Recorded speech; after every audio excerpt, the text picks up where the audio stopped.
Penampakan kamar kos pasca septic tank meledak di Sulawesi Selatan dipicu BAB sambil merokok. Warga di Sengkang, Kabupaten Wajo, Sulawesi Selatan digegerkan peristiwa ledakan septic tank pada Jumat 7 Juli 2023 sore. Tangki penampungan tinja itu meledak di salah satu rumah kos di Jalan Anggrek, Sengkang. Kejadian ini mengakibatkan seorang pemuda bernama Sahda Yusuf mengalami luka serius. Melansir dari Tribun Timur, saat ini korban masih dalam perawatan intensif di RSUD Lama Dukeleng. Pemilik kamar kos, Ahmad Irfan, mengaku jika korban merupakan rekannya. Irfan menuturkan jika rekannya itu seringkali singgah beristirahat di tempatnya dan kemarin sekitar jam 5 korban pun datang.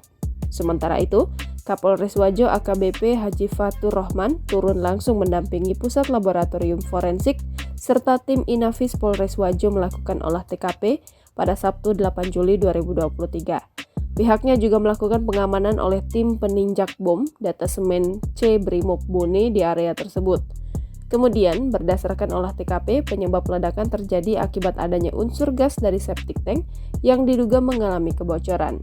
Lalu di saat bersamaan, korban menyalakan korek api dengan maksud merokok sambil buang air besar. Lebih lanjut, hal inilah yang diduga menjadi salah satu penyebab ledakan.